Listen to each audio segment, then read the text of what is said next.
Bom dia, paz do Senhor. Nós estamos hoje, vamos estudar a lição de número 10, que tem por tema a expansão da igreja. E vou dizer uma coisa, essa lição é uma lição maravilhosa. Então nós estamos aqui estudando aqui as lições bíblicas, a CPAD. O tema do trimestre é a igreja em Jerusalém. Bom dia. Bom dia. Bem? E bom dia.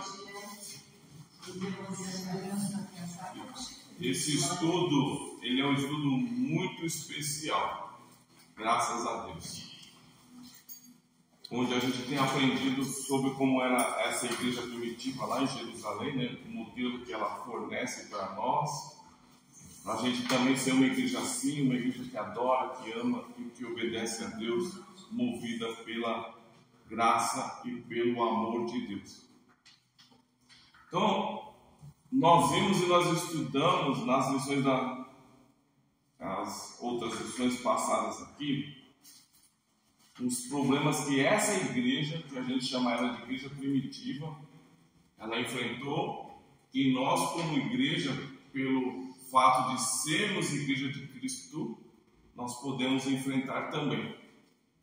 Então hoje nós iremos falar de quando a igreja ela saiu dos seus limites lá de Jerusalém, quando ela sai ali vamos dizer assim, do muro de Jerusalém, por assim dizer, ela vai além daquela região, ela segue adiante, ela vai para outros lugares. Então, a expansão da igreja, como nós temos aqui, é o tema de hoje. E está aí nas nossas revistas aqui. Então, a expansão da igreja, ela pode ser um aumento em número, em tamanho e em superfície. Mas nós falaremos hoje de como a igreja ela alargou as suas tendas, de como ela foi mais longe sem perder a sua unidade. É isso que nós vamos destacar e eu creio que será uma aula muito especial, esse nosso estudo de hoje. E eu acredito que essa aula é uma aula que será de grande importância para as nossas vidas. Então vamos ao nosso texto-aula, que é o texto bíblico principal da nossa lição de hoje, e ele se encontra em Atos dos Apóstolos, capítulo 8, versículos 4 e 5, que diz: Mas os que andavam dispersos iam por toda parte, anunciando a palavra, e descendo Filipe, a cidade de Samaria, lhes pregava a Cristo. Então, nós estamos falando aqui de pessoas que tiveram de ser dispersas, tiveram de ser espalhadas, tiveram que sair de suas casas, tiveram de deixar o emprego, tiveram de abandonar suas próprias famílias por conta da perseguição, por causa da fé em Jesus Cristo.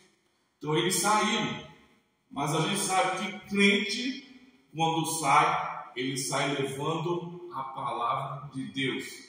E é muito interessante quando Paulo ele fala: eu estou preso, contudo a palavra, quer dizer, a palavra de Deus ela não está presa. O evangelho não está preso. E o evangelho ele está livre, ele tem o poder de alcançar e mudar a vida de multidões. E nós vemos no versículo seguinte, que é o versículo 5 aqui, que fala: E descendo Filipe a cidade de Samaria, lhes pregava a Cristo. Então esse é o nosso texto-aula.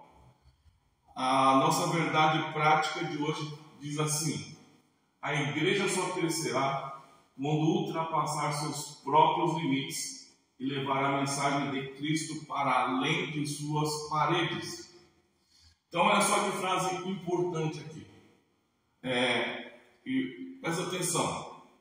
Porque nós precisamos sair dessa aula entendendo muito bem isso, sabendo disso.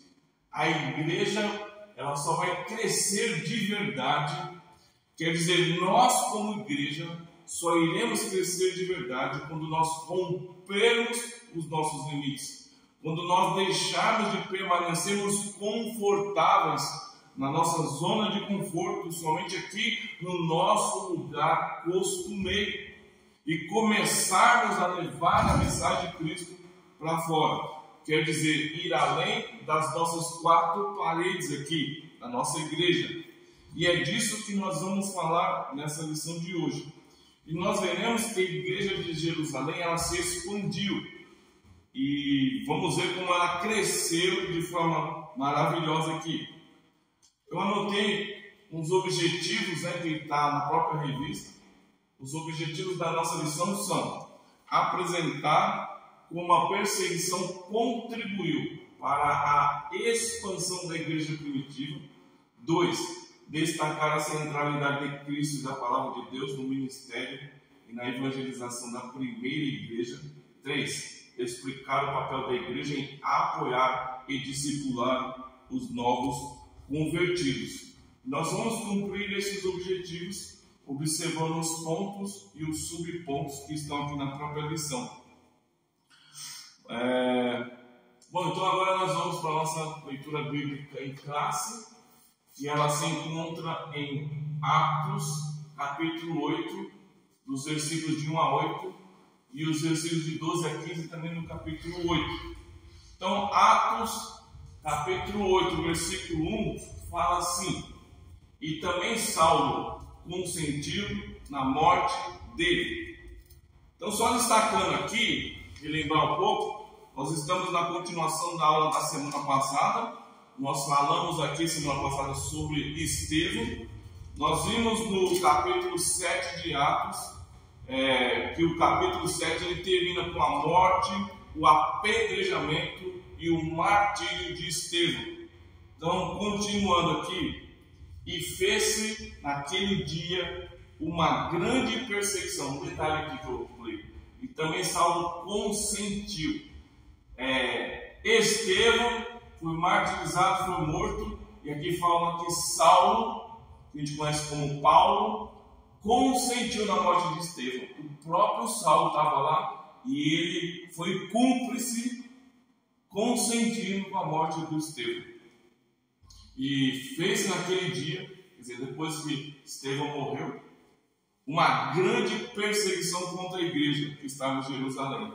E todos foram dispersos pelas terras da Judéia e da Samaria, exceto os apóstolos. Então aqui nesse texto fala que os apóstolos, eles não saíram, eles não foram dispersos, mas a igreja, os membros, os irmãos ali, os servos de Jesus ali, eles foram dispersos para a Judéia e para a Samaria e os seus arredores ali. Olha só que coisa interessante, né? Nós podemos ligar isso ao que Jesus disse antes. Ele falou assim: vocês serão minhas testemunhas, tanto em Jerusalém como em toda a Judéia, Samaria e até os confins da terra. Então estava se cumprindo aqui o que o próprio Jesus tinha falado antes. Mas olhando mais de perto por esses textos, podemos ver que eles realmente ainda estavam concentrados em Jerusalém. Então, estamos aqui no capítulo 8 do livro de Atos dos Apóstolos, e em termos de tempo, nós sabemos que já tinha passado algum tempo que eles tinham recebido ali o batismo com o Espírito Santo, lá no dia de Pentecostes, lá no capítulo 2 de Atos.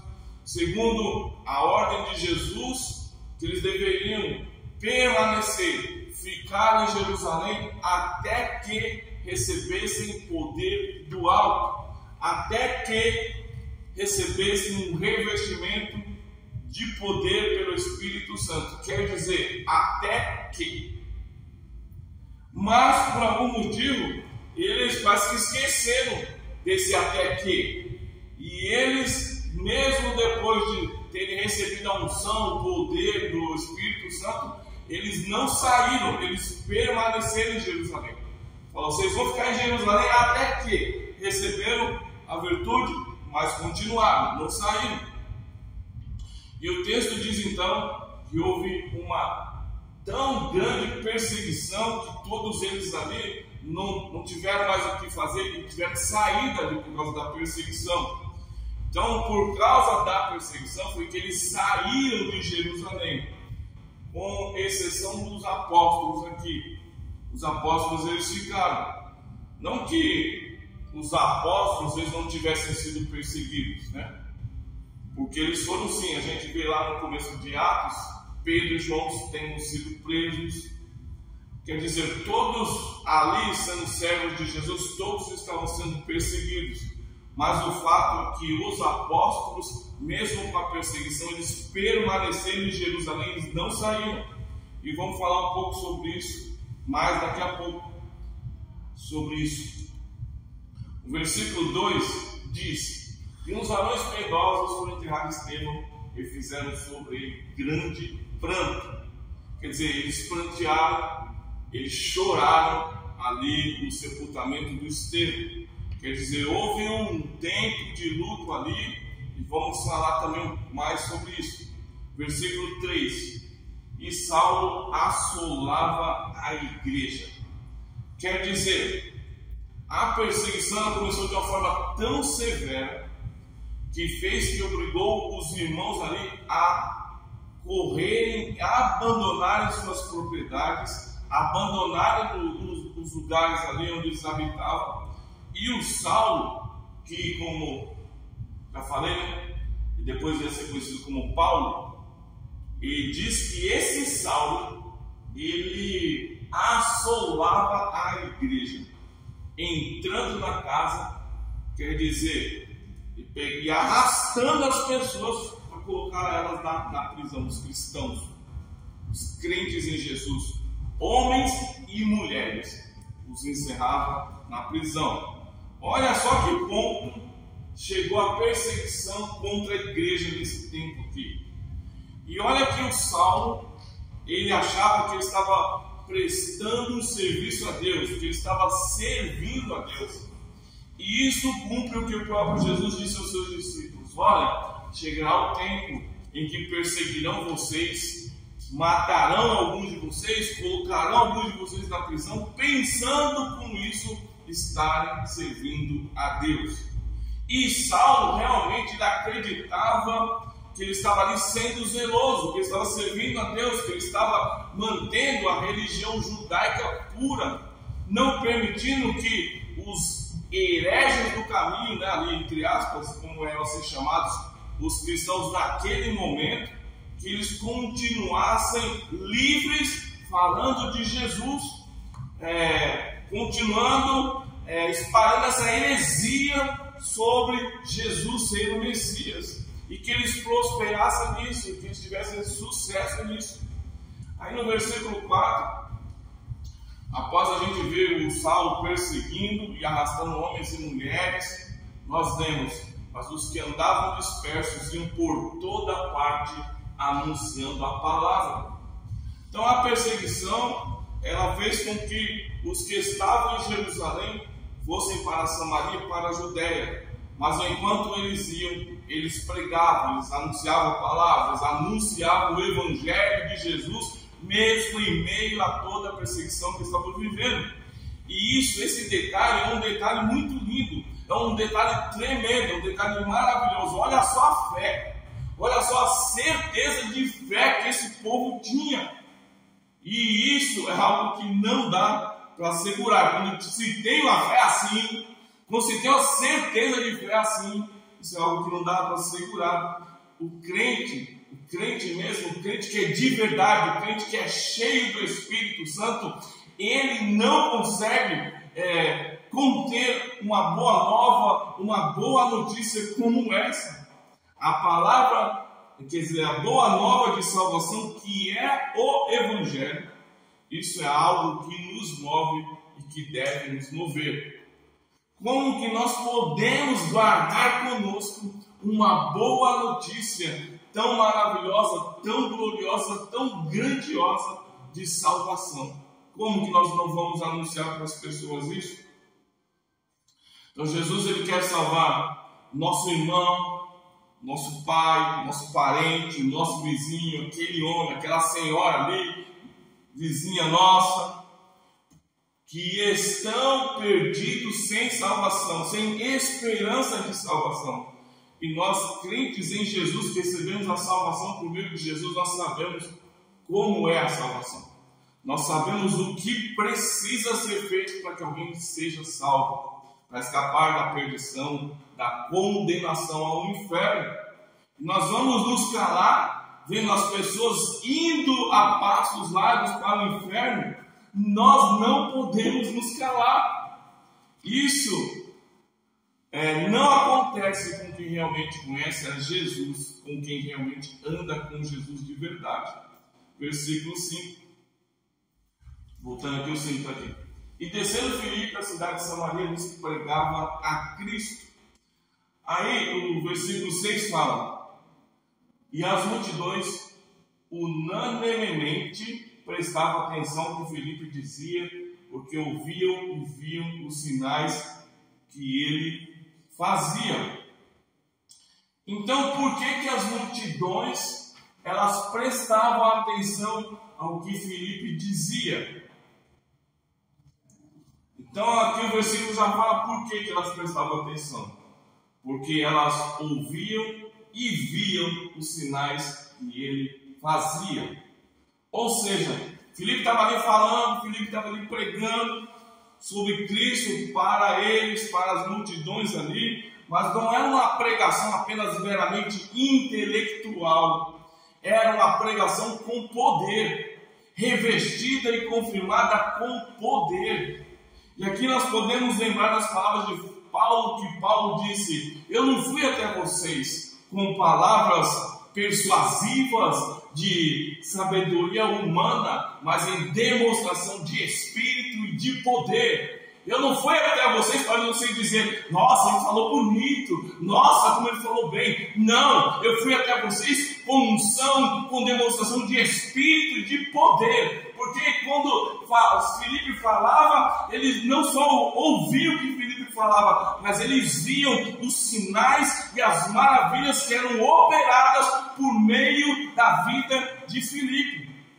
Então, do que adianta muitas vezes nós irmos ministrarmos para as pessoas, seja aqui na sala de aula, no estudo bíblico, seja no púlpito, ou até em nossas reuniões nas casas, nas nossas pequenas famílias, ou onde quer que a gente for pregar e ensinar a palavra, se nós formos cheios somente de palavras persuasivas de racionalidade humana, de sabedoria humana, do que nós achamos, do que nós queremos falar, se nós estivermos vazios do poder e da unção do Espírito Santo. De que adianta a gente falar e pregar sem a unção do Espírito Santo? Afinal, é o Espírito Santo quem convence o mundo do pecado, da justiça e do juízo. Aí nós vamos às vezes reclamar: peraí, mas por que as pessoas elas não me ouvem? Por que as pessoas elas não prestam atenção no que eu estou falando? Porque elas vêm e nada muda. Elas vêm do jeito, ouvem e saem do mesmo jeito. Elas não mudam. Elas voltam da mesma forma. Porque elas só escutam palavras. Elas só ouvem, mas muitas vezes elas não estão vendo os sinais de Deus através da vida de quem está pregando, ou ministrando a palavra. Agora, só fazendo uma observação sobre isso aqui, um parênteses, né? Eu fiz um parênteses aqui para observar que esse é o problema da igreja de hoje. A igreja de hoje, claro, estou falando aqui de uma forma geral, a igreja de hoje, ela pensa e age baseada nas habilidades humanas. Assim, se algo não se enquadra dentro do seu normal, eles não acreditam E é exatamente por isso que nada diferente ou sobrenatural acontece. E muitas lideranças, muitos líderes, pastores, líderes, ministros dos nossos dias, eles consideram que as pessoas elas não vão ao templo, elas não vêm para a igreja com a intenção de ver algo extraordinário, de ver algum sinal sobrenatural. E essas pessoas, elas nem esperam que algo sobrenatural aconteça. Aí eu tenho que perguntar, por que é então que nós vamos para a igreja? Por que é que nós vamos trabalhar se nós não esperamos receber por isso? Por que é que nós vamos a um restaurante se nós não esperamos encontrar comida lá e comer do que o restaurante tem para nos oferecer? Por que é que nós vamos então para a igreja se nós não esperamos Deus nos responder? Deus responder às nossas orações e a gente ver milagres ou experimentar um mover sobrenatural, uma cura, um cântico novo, um sinal, uma maravilha. Ou seja, por que que nós vamos à igreja se nós não vamos ter nenhuma experiência real com Deus? Nós podemos até dizer que se nada disso acontece na nossa igreja, alguma coisa não está certa. Porque a palavra me fala e nos fala que o nosso Deus, Ele não muda. Ele é o mesmo ontem, hoje e será para sempre. E a palavra de Deus nos revela que Deus é um Deus todo-poderoso, um Deus sobrenatural, um Deus que opera milagres, maravilhas, cura e transforma sobrenaturalmente a vida das pessoas. Pois, se fosse apenas de forma natural, a gente não precisaria nem vir para a igreja para buscar um Deus que em sua essência, Ele é um Deus poderoso que opera maravilhas. Se eu não espero ter essa experiência, se eu não espero que algo sobrenatural aconteça, se eu não espero encontrar um encontro real com Deus, o que eu estou fazendo na igreja? Porque se é para só se juntar, para o juntamento, para se juntar, o juntamento social, vamos encontrar o fulano e tal, é melhor a gente ir para um clube de lazer, porque se é para se divertir, se é só para ter um encontro social, vamos para um clube. Igreja não é para se ter apenas encontros sociais, vamos lá fazer um churrasco, vamos fazer isso, vamos fazer aquilo, jogar bola. Não, igreja é lugar de crente se encontrar com Deus. E quando a palavra fala que quando nós nos reunimos a cânticos, a hinos espirituais, a sobrenatural, a maravilhas, tem que acontecer em nosso meio, senão isso não é igreja, é qualquer outra coisa do mundo aí fora, mas não é igreja.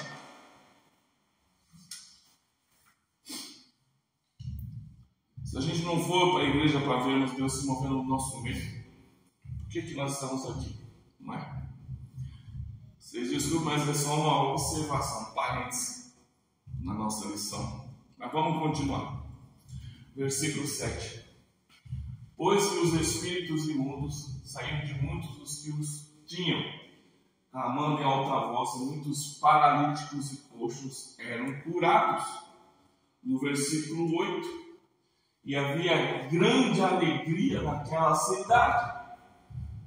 Certo? Quer dizer, havia sinais, havia maravilhas, havia milagres, pessoas estavam sendo curadas, paralíticos andando, cegos vendo, surdos ouvindo, pessoas sendo libertas de vícios, de demônios, de escravidão, sendo curadas de suas doenças.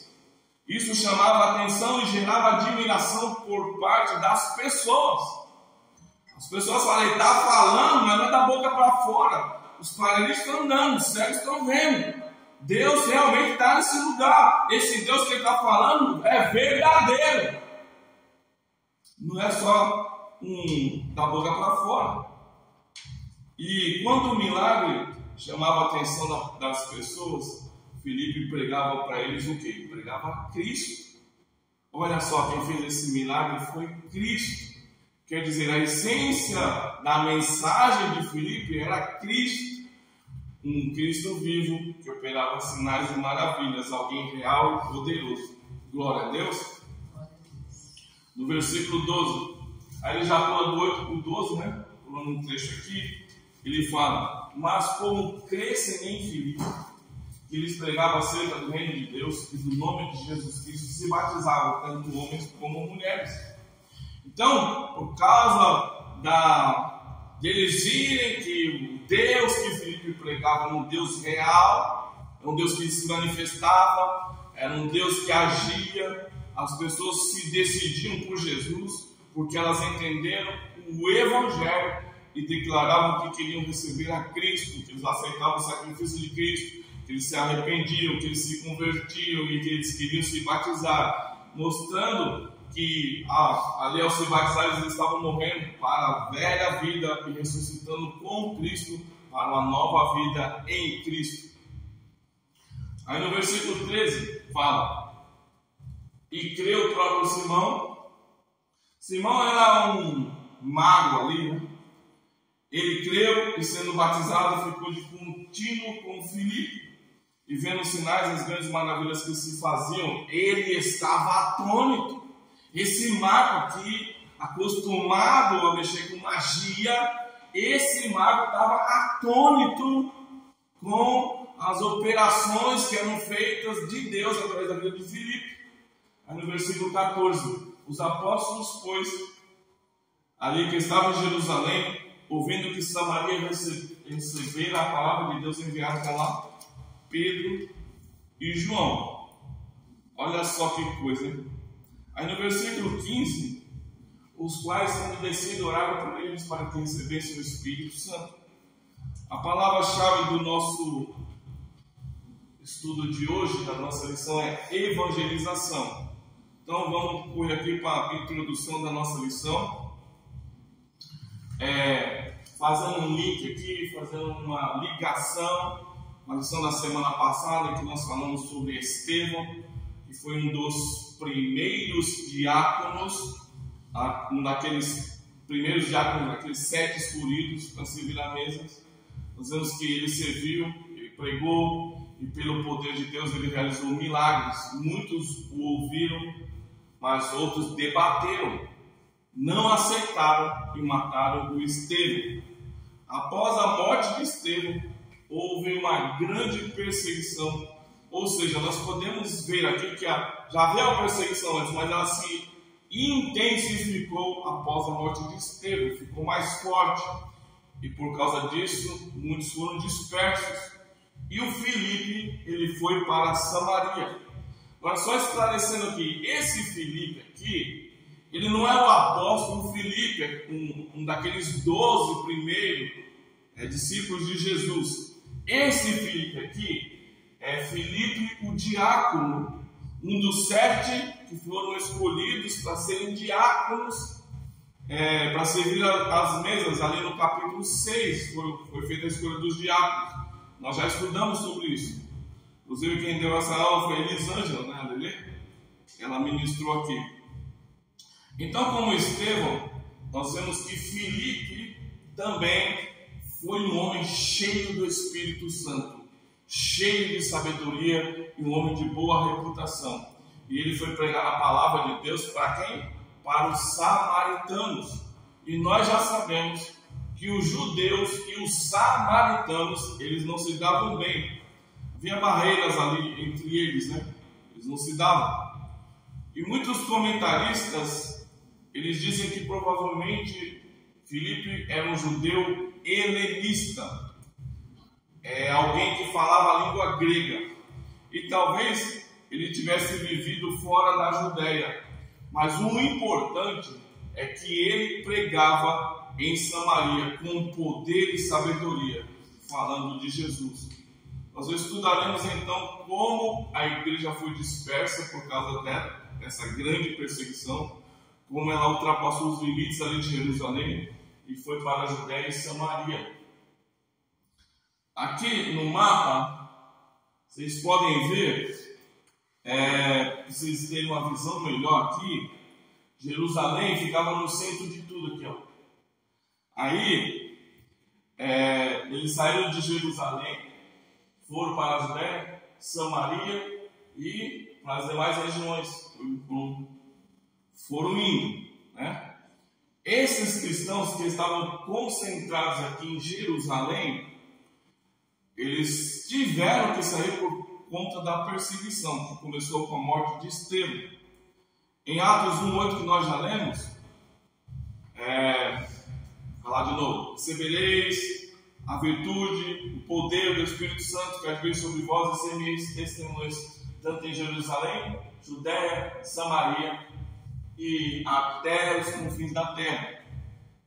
Eles tiveram que sair de Jerusalém por causa dessa grande perseguição, ou seja, Deus usa as circunstâncias para cumprir os seus propósitos. Glória a Deus. Circunstâncias que, se nós estivéssemos lá, provavelmente fariam com que muitos de nós reclamássemos. Meu Deus, que perseguição é essa? Senhor, por que o Senhor está permitindo um negócio desse? Meu Deus, eu entreguei minha vida para o Senhor, agora é só luta, só perseguição. Para onde que vai parar isso? Não aguento mais. Muitos iriam reclamar. Está difícil, a situação está difícil. Mas Deus usou a perseguição para que a igreja se expandisse, para que a igreja crescesse, para que a igreja isse até os confins da terra, ou seja, chegasse até nós aqui. Você já pensou se eles tivessem ficado confortáveis lá em Jerusalém? Nosso grupinho aqui está maravilhoso, vamos ficar aqui só na penha, né? Aqui ninguém mexe com nós, nós somos um grupo unido aqui, tá maravilhoso. Se eles não tivessem sido perseguidos aí em Jerusalém, talvez nós nem estivéssemos aqui hoje. Os nossos antepassados não teriam sido alcançados. Os que pregaram para nós não teriam pregado para nós. Se eles tivessem ficado confortáveis lá em Jerusalém, eles teriam ficado restritos aqui, na região. Já pensaram nisso? Então, as circunstâncias da nossa vida, você sabe disso? A palavra fala isso. Todas as circunstâncias, todas as coisas, elas contribuem para o bem daqueles que amam a Deus. Então pode haver perseguição hoje sobre as nossas vidas, mas ela pode servir para nos estruturar, para edificar a nossa vida, para fortalecer a nossa fé, e através do nosso fortalecimento de fé, do nosso testemunho, a abençoar outras vidas. Você está passando por isso, mas eu passei, eu venci, estou passando por isso, mas eu creio que Deus vai me dar livramento. Deus vai trabalhar na minha vida, Deus vai usar essas circunstâncias, que todas as coisas contribuem para o meu bem. Então Deus vai usar tudo isso para o bem. Então Deus quer nos levar sempre a um novo nível com Ele, de intimidade, de serviço no reino, de unidade, em amor e maturidade, para que a gente cresça, que a gente não permaneça eternas crianças espirituais. Então não devemos reclamar das circunstâncias. Se estamos servindo a Deus realmente, com o coração ligado ao Senhor, as circunstâncias, elas contribuem para o nosso bem. Então Deus as usa e vai usar elas para cumprir os seus propósitos e os propósitos dele. E os caminhos dele, a gente sabe, são muito melhores, são muito maiores do que os nossos. Isaías capítulo 55. Então, tem muita coisa boa nessa lição. Pena que nosso tempo aqui é curto. Mas vamos para o primeiro ponto: a igreja diante da perseguição. Então, subponto 1: a igreja perseguida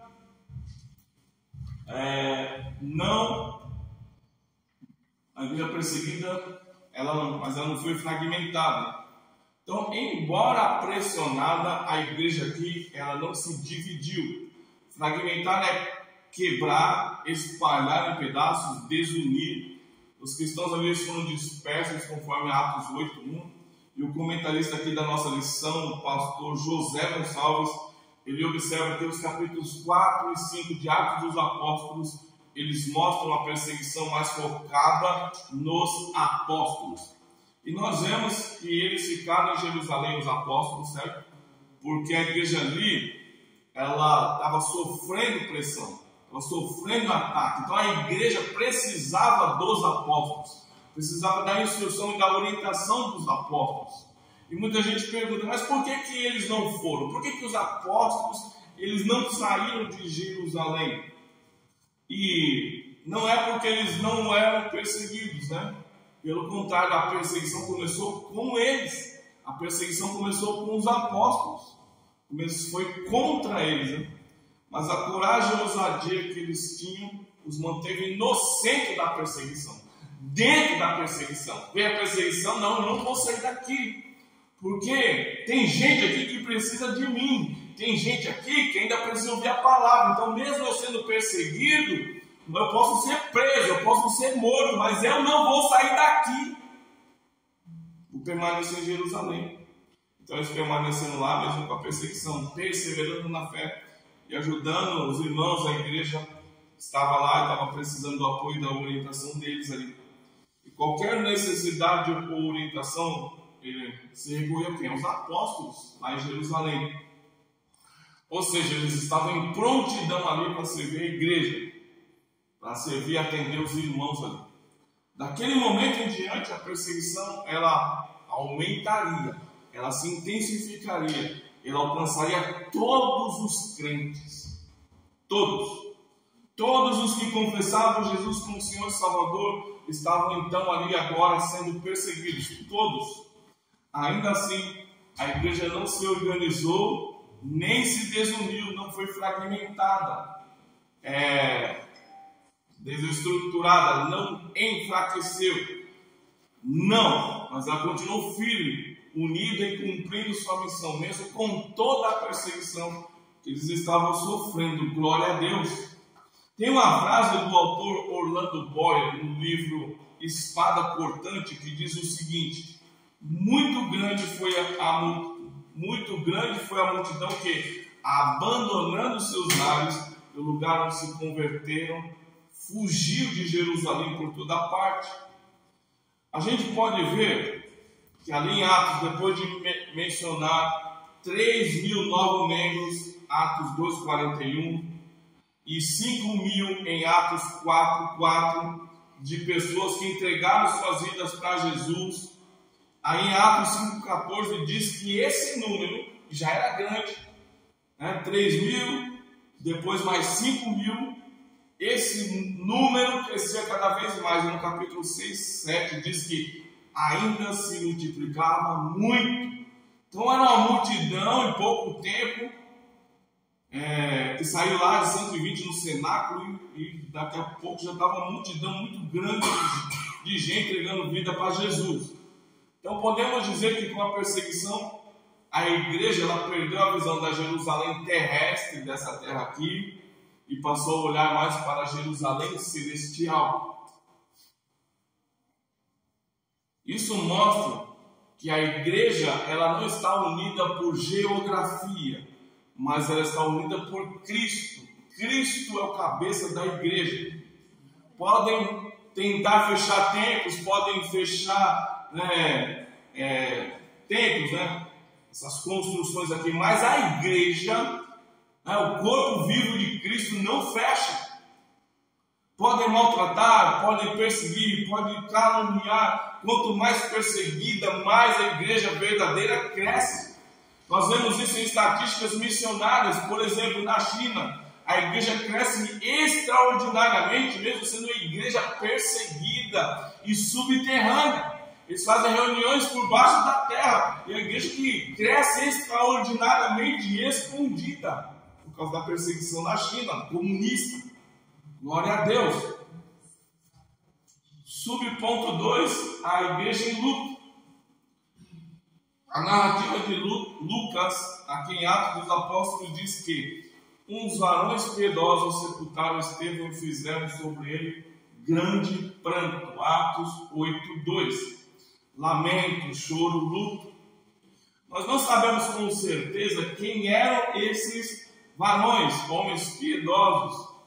o comentarista aqui da revista diz que o texto favorece de eles serem cristãos compassivos, que lamentaram antes de fugirem, antes da grande perseguição. Então a igreja viveu um momento muito difícil, perdeu um dos seus primeiros diáconos, um homem de Deus, um homem cheio do Espírito Santo, de boa reputação e cheio de sabedoria. Foi morto por anunciar a Jesus, morreu por permanecer fiel a Jesus. A igreja sentiu isso, a igreja lamentou, a igreja chorou por causa dele.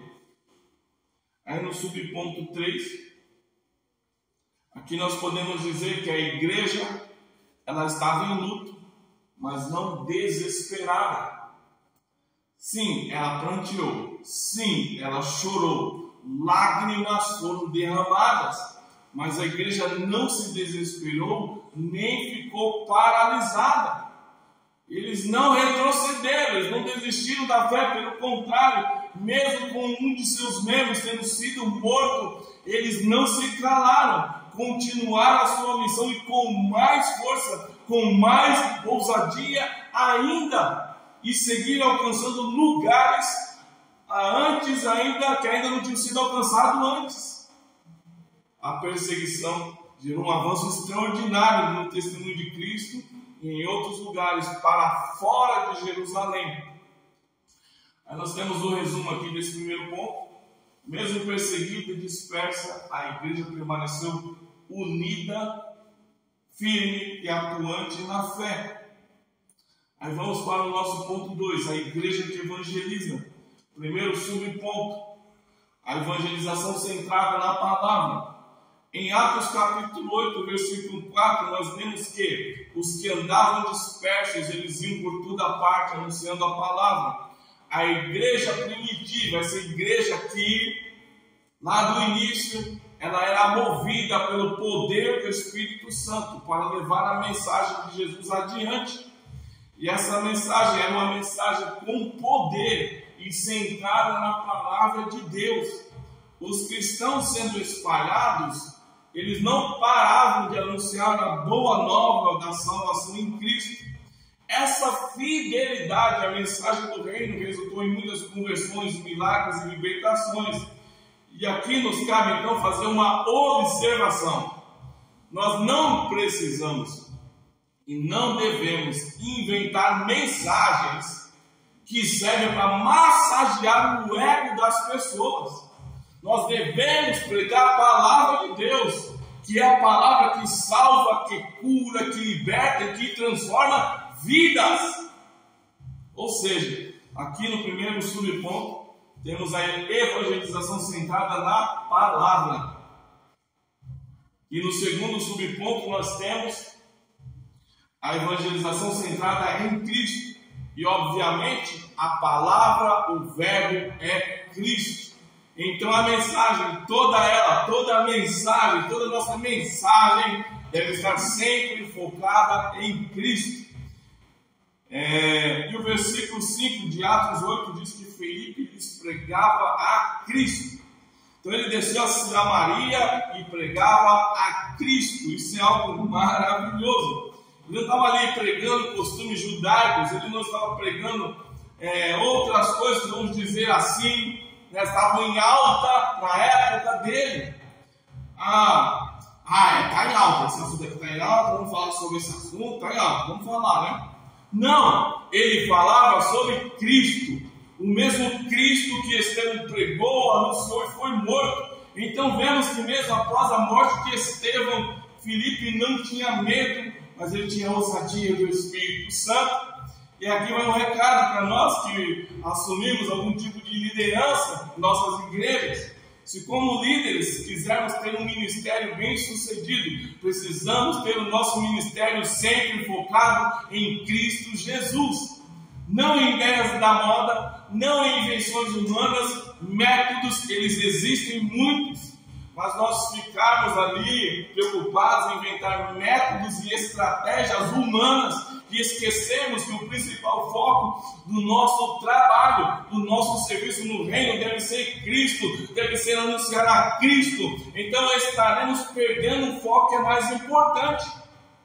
Então Filipe não inventava, não pregava ideias na moda, ele pregava a mensagem da cruz. Por isso ele teve tanto impacto, por isso tantas vidas foram salvas e libertas, porque Cristo era o centro da sua pregação. Na imagem aqui, você pode ver quem vão estar pregando ali.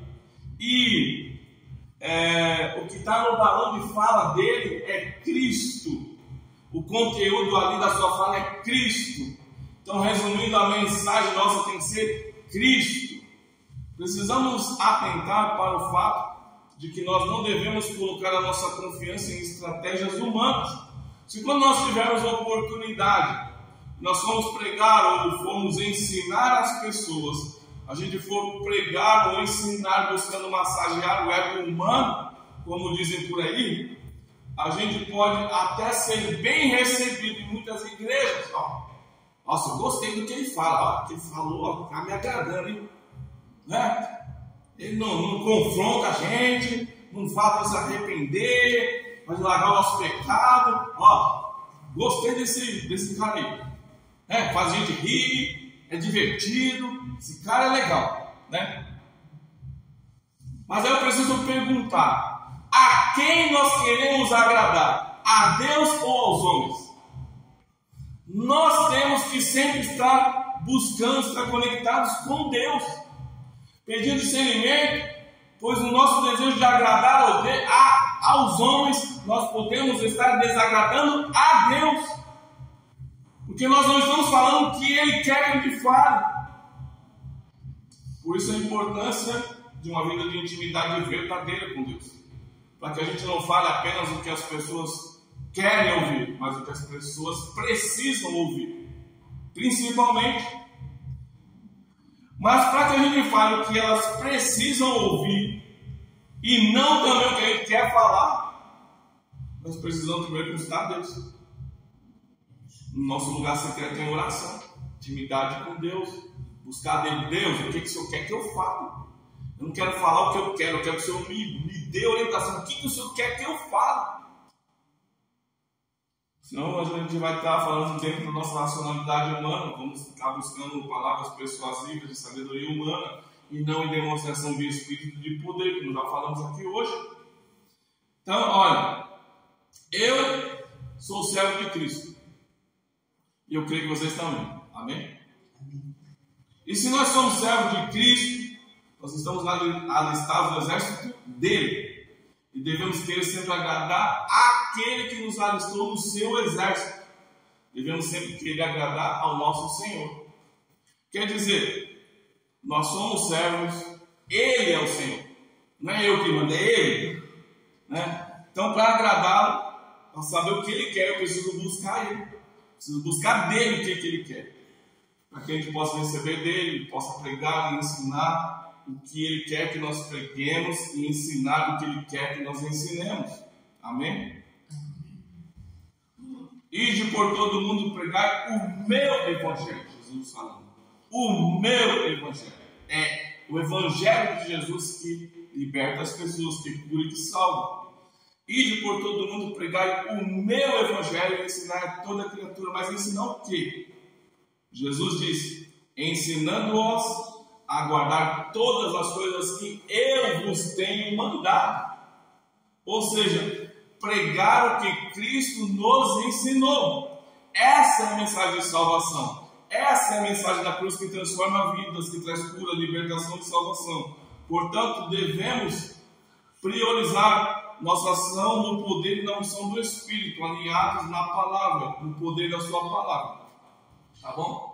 Então esse é o resumo do ponto 2 nosso. A igreja cheia do Espírito e sentada em Cristo anunciou a palavra com poder. Vamos correr aqui para a nossa última parte.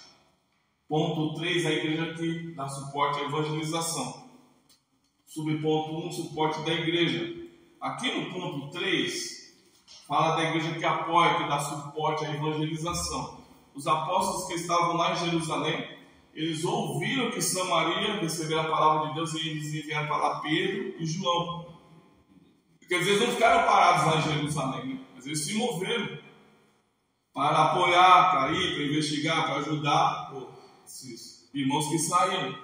Isso nos ensina que não basta a gente enviar missionários, né? Nós precisamos dar apoio aos missionários que são enviados, enviar recursos, interceder, oferecer ajuda. Os apóstolos que ficaram em Jerusalém, eles estavam à disposição para também ir e dar suporte, fornecer recursos até financeiros aos que foram enviados para a obra missionária. Subponto 2, a igreja que discipula. A igreja que discipula é a igreja que ensina de verdade. Ensinar não é apenas falar, mas garantir que o outro aprenda, compreenda e pratique o que está sendo ensinado. Pedro e João, eles foram lá e oraram pelos samaritanos, que eles haviam recebido a palavra, e então eles receberam o Espírito Santo. E esse era o padrão da doutrina dos apóstolos. Então fazia parte da doutrina dos apóstolos. 1. Conversão, tornar-se nova criatura em Cristo. 2. Batismo nas águas, testemunho público de fé. 3. Batismo no Espírito Santo, que é uma capacitação para servir com poder e unção do Espírito Santo. Os samaritanos, eles haviam crido e sido batizados, mas eles ainda não tinham recebido o dom do Espírito Santo, o batismo no Espírito Santo, a unção com poder. Então Pedro e João foram lá, oraram por eles e eles receberam o poder, receberam a unção do Espírito Santo. E assim eles estavam completando o discipulado na vida daqueles novos discípulos de Jesus, o que nos leva ao subponto 3. Sem o Espírito Santo, o discipulado fica incompleto. Então Filipe pregou a Cristo, os samaritanos creram e foram batizados, mas os apóstolos vieram depois para completar o trabalho, orando para que eles também recebessem o poder, a unção do Espírito Santo também. Então, sem o Espírito Santo, o discipulado está incompleto. Então nós devemos ensinar os novos convertidos a buscarem também a plenitude do Espírito, a serem e estarem sempre sendo cheios do Espírito, porque é o Espírito quem nos capacita para o serviço e para sermos testemunhas fiéis de Jesus. O batismo do Espírito Santo não é para exibição, não é para as pessoas verem ali, eu senti um arrepio, eu senti um negócio aqui. Não!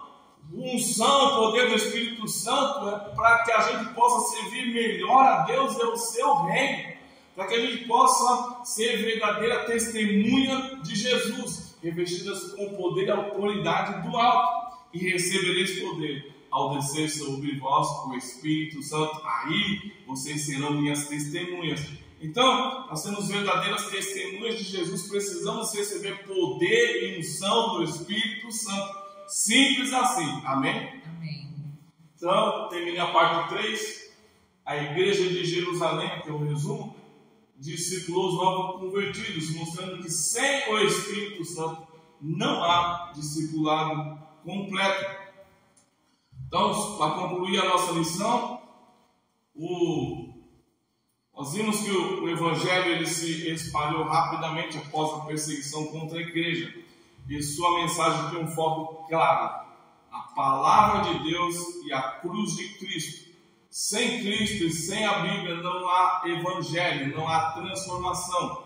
A Bíblia ela não destaca os métodos de Filipe, mas ela destaca o poder do Espírito Santo da palavra de Deus. Esse é o exemplo que devemos seguir como igreja do Senhor Jesus. Os métodos podem variar, mas o que realmente faz a diferença é o poder do Espírito e o poder da palavra de Deus, da palavra viva de Deus. As multidões prestavam atenção em Filipe porque elas ouviam e viam. Elas ouviam e viam. O que ele está falando é verdadeiro, esse Deus é verdadeiro. Esse Deus se manifesta, esse Deus transforma a vida, esse Deus me curou, esse Deus transformou a minha vida, esse Deus transformou a vida do meu parente, do meu filho, do meu pai. Esse Deus é verdadeiro, Ele está vivo. Não Deus teórico. Que todos nós, então, servos do Senhor Jesus, possamos sempre estar sendo cheios do Espírito Santo, para que as pessoas sobre as quais nós formos ministrar, pregar ou ensinar a palavra de Deus, elas não apenas nos ouçam, mas que vejam Deus, Cristo agir em nós e através de nós, ou seja, que eles possam ouvir o que Ele tem a dizer através de nós. E assim seremos testemunhas vivas do poder de Deus e da sua palavra. Amém? Amém. Glória a Deus. Eu terminei no horário. Dá tempo até de fazer a revisão do conteúdo. Vamos lá. O que os capítulos 4 e 5 de Atos registram quanto à perseguição da igreja? Era focada em quem? A perseguição? Nos apóstolos? Olha eu cantando a resposta, hein? Dos apóstolos. A perseguição foi focada nos apóstolos, nos líderes, né? Segundo, o que Atos 8:4 mostra sobre a igreja primitiva?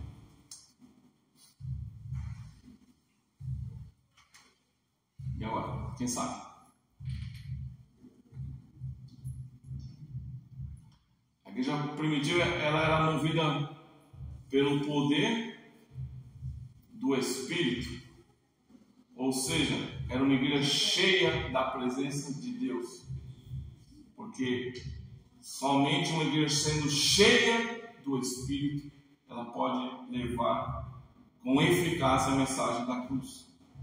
Terceiro, de acordo com a lição, que tipo de pregação pode se tornar vazia?